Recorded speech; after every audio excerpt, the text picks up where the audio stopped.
Ainga ko whangu tā nā tā proklama koe ni kihe mahu inga o e Kumi kia sihova.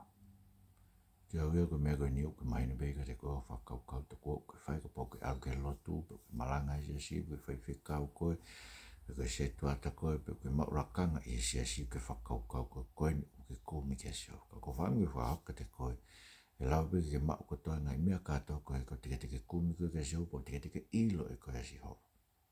Wanga whewhe. Whanongo tāina ngai whaino hino kōk whai e si hova ki ano kakai. Koe kuonga koe ni koe kuonga ni koe koe senturi valu ki mo e karaisi. Tau e valu ngeau ki mo e karaisi. Mre ai kau palofita, ko Aisea, ko e Mosi. Koe palofita e koe nto megi ko pui whoroforo koe na manake ulawa tu ko Hosea. Pe mo maika. Pana na urea ke whakatokanga e pureanga Isleri. Pe mo e pureanga siuta. Koe ngu pureanga whuki e ua na mawai ua e pureanga e kuonga o King Rehoboa me foha Solomone. Ko hiko e Afrika Solomone o lotu ki ngai aitoi no ngahi mari, pe tai whia whakaongo ki Otua, pe tūtuni Otua, tine to e pureanga me Solomone, ange pe ai matakari pe tāko hiko ni se whanit ko te vita. Pe koe rea koe ne kau palofita senturi walo kawa e Mosi, koe kuonga e ne kai to e ala whakatataua ki a kuonga, au no whai o e lotu, tu mo unga e lotu, e ngai whilau launa na uomi me mano i riwa lolo, ngako e whangasipi, urea pe ki ai a maika. Koe hame te unu atu a ke Otua. Te oratu me mano i riwa lolo. Ai maina ko mena nau whai. Te oratu me ngako e sipi tangata. Maina ko mea koe ngai sipi kona nau mai koe sipi le rei au pita. Ai au tānoa aisia ke tau tu ua e loto a oi Otua. Tānoa e Mosi ke nau ngahi hiva me nau ngahi kātoanga. Ai koe kuonga ne tu mo unga au pita no whai o e lotu. Na nau whakalahi lotu ki nau tau. Na nau pehe ki nau tau tokanga o toka moelo. Kuonga nei au haulahe Otua. Koe ue na keke nau whie whakaongo ki nau tau ke whorofora. Koe ke te hakuonga e kāinga. E whie mak. Ke rea ai e palofita, kau palofita o tau kuonga. Kumi ki a tau Otua. Kumi ke Otua. Koe uhi. E tau whakakau ma bik tau tau. Ko tau ngai lakanga. Koe Kumi ke Otua. Koe lakanga malanga. Lakanga whaiwhekau.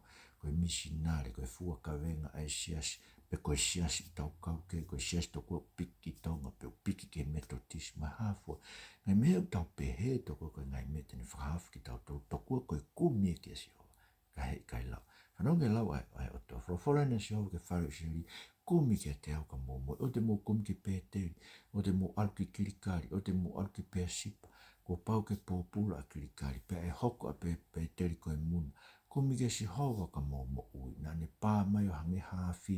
Ke whare o si wha o ne keikei na o i kai a tā ke tāma te ia.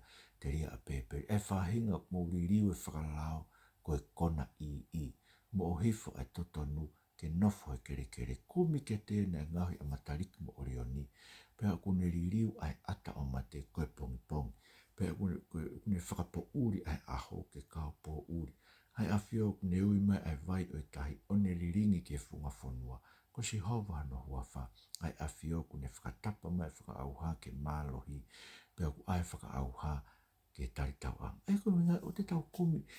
Ko pēteri koe ngai wheitu whakalotu e o iseri. Hangea pēteri mo kirikari ko pēsipa. Koe tu koe a pōwono, a utui. Ai wharelotu e tu i haapai. Api koe ne tu i haapai. Koe hake anga e lotu. Koe sia ko vei o ngō. Koe wharelotu koe na tu i sa. Koe ngai wheitu ue tokua. Nei Kumi a isilegi ngai wheitu pē tokua. Koe pē koe nau Kumi ke sio. Tamai sio te mō Kumi te wheitu koe whakauhai. Whi mau si o wai ke nau whai, ke merie ke te nau tolu e whai totonu. Whai whakakonistu toni, whai mo oni. Ke tu e ka wai whikau lea ke whonua, ke whakafoke whonua, ke nau mo ui a ke whorofora au tau Otua. Sio ke mebu talau e si hova koe ke maika. Hai mea whi mau eke si hova me te koe ke takanga vai vai, pa ke loto mawhesi. Pea tu koe whakakonistu toni ke tawhi o hange. Hawai tawhi koe lawe koe e Mosi. Ai kono mo nina nau whai pena te lotu, ka he whai pe mo e whai kovi, whai pe mo e manu, ko sia hen, mara ke hawa e pōtaka e asima kau whai whekau me sia tau tai mo whewhua koe omi. Koe omi pe ngai mea toko koe tala koe omi o toko ni, ka koe omi pe whenga paanga. Tau o si ilo rei pe koe na womi, koe sio kia paanga. He koe Otua ia si ma kau whaiwhe kau. Moilo me bena hanga si sure ia kau whare si, koe nau Otua ke paanga Kumi ke Otua. O whewhe rewa Kumi ke sio, koe Kumi ke siasi. Kai ngā keke whamo ui koe he siasi, pe koe siasi wisian tau tai nao tonga, pe koe siasi upiki ki tonga, pe koe siasi wae whonua. He kai lawa, koe Kumi ke sio wa. He whama sio wa ke ririu e mo ui. Koe siasi wisian tau tai nao tonga, he, whewheka kau whewhine, malanga kau whewhine, he ia rama rakti mo te vai wa vesta atake tani ma, koe tonu ke whewhekau pe whai ako na kia whewhine ia, e siasi. I ura peke nau malanga palofisai, ka koe malanga palofisai ia malanga. Malanga palofisai ia ulau ia ula klinto vai tahataha, vesi wa fitu ke wahi, tafa, wa fitu ke wahi wa, kono uhi ngā o na ia.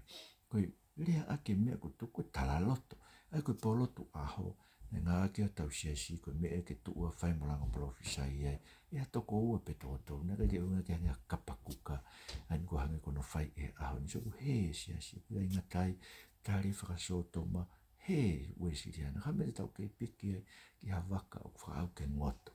Ko osi tūkia e haka au ko taimisi pe au haia.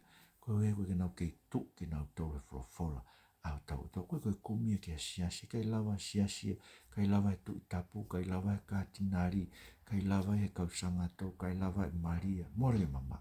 He kai lawa e siasi, ke whakahaf ki tau tau me tu tamaki. Kumi ke sio, koe Kumi ke alakanga, pe tau la, toko maulakanga malanga, pako sio, siasu siria na falala ka kai o na ulakanga malanga. Ko he nau pehe i nau tau kua ko whi ngā ue ta ke nau whai ke nau mai mo ui. Pano o ingai koe ke lawa kau whiwhine ke nau whakafoke nau malanga ke kau whai whekau. Ko he nau pehe ko whi ngā ue ai Otua. Kai koe te ke whai koe ngā ai Otua, koe mau i koe lawa ai Otua. Ka pau koe whiwhine ko koe alo whai hau malanga e siasi. Pako pau koe whiwhine ko koe whai whekau. Ai pehe mea totonu. Peko tau kawe mai ni e aho ni e kahoa kula. Kai no. Koe futuku whakaholo whakahe tangata i nge koe mea toi tapu. Hena ke kahoa kula sisu, koe ke kahoa kula mere me maktala. Na nau ai na to nau pūlo. Mo se ngai whakatata mo tua ko mere me maktala, mere whae a sisu. Ai ho nau pūlo, nau vei. Ai nu ai tata i ngai se stonga. Koe ui koe mea whare e apostole ura korinto tata ke kau whiwhine. Ai tata ho nau urupe ai vei, ufi. Koe koe tau whakahaya koe Otua uru e siasi pe hoko a kalaisi, pe hoko e kau tangata whawharara ki ano tatake o siasi ki na wako ni kina ki tau tolu. O koe kai ai tata e kau tangata. He ohinga tatau pe koe ko nau uru ko kalaisi. Nau whakahaya koe uru kalaisi e Otua. Kai whakahaya kau whiwhine nau ai veiri. Ko kalaisi koe uru e matua tangata. Koe matua tangata whawharara ki ano wako ni kina ki tau tolu. O koe kai koe ngā ue ke whai, koe Kumi ke se hoa koe Kumi a ngā ue ke whai kai. Mōre ke mama, mōre tra mai e wheso vahe ua ke te tau tau ve si wā moe hongo furu. Koe koe ngā ue le rei e whai tau whakamo ui. Kau ngā ue koe e Otua ke hauko koe tau tā koe mamahi e ngā ue le rei furu. Pau ke raki whakamo ui koe. Pau ke raki li riu koe. Pau ke raki whanai fo ou koe ni koe te masi. Koe ke lava mamahi. Ai ngā ue le rei furu. Ko mo ilo, kono whai ngā taa koe tau Kumi te Otua he kukano ngā taa ho tau atamai. Sio ai we siriana, sio ai kau whiwhine, whai whekai we siriana, ngai mari kau whai whekai we siriana, ko sio ai kano ngā taa nau atamai. Whai ngā taa ke nau tuku lolo ke nau tau ke wholofora ai Otua. He ku tuu pefu pulonga e whakapulou ki nau tau. Laua te wholofora ai Otua ai. Koe peke uhinga ke nau tamai nau tau kai koe mea fo owe na ia, koe toki mea na ki muin, koe whakauhinga pena a au. Sio, mau pulonga, whakapulou ki nau tau whakakuiha nau matau. Sio tala me paula, io ka loto hata ke tafoki o hanga ki he eiki e to'o e pulonga. Mo ilo, ko tafoki e eiki koe mea e whai e eiki e te tautau. He whai ngata ke tau tui tautau. Nui lau ai sea eiki ko hai kone tui ke mawongo. Ko hai ko whanongo ai me te mautau pēr tui. Tā u tupu e tui he whanongo. Pea u whai e whanongo ko ia e wholofora kalaisi. Ko wholofora kalaisi. Ko ia tene whakatupu e tui e te koe pakapau ke tui. E ririu homo ui a ke wholofora ai Otua. Moilo koe mea mahu i ngā ia. Ke ilo o ku ririu a homo ui. Laksioni wahe tau rutara mai. Ko ia ko tau peku whai anga hala mau e ia ai lao. Sio? Ko ia ko tau peku whai anga hala ni mau i ai lao. Nei hawa si isu ke ne awe tau ngahi anga hala. Pea koe koe ko whanau I fo, koe kini kei whai ang hala ia. Ka bau kei whai ang hala e ata. Ko te ekte ni mamata ke ane a whio, maani mo I lo I mo ni. Mo ilo ki taranga taa koe, e kakai whiwhini, mo ka whaiwhikau wisi ana, ngai si ki whawhara e Otua, te ke nau mamata nā tau ke Otua, pe te nau I lo ia. Koe ke nau Kumi ki nau tau ke Otua. Kumi ke Otua, koe mātou ki whakaong ke ne whorofo.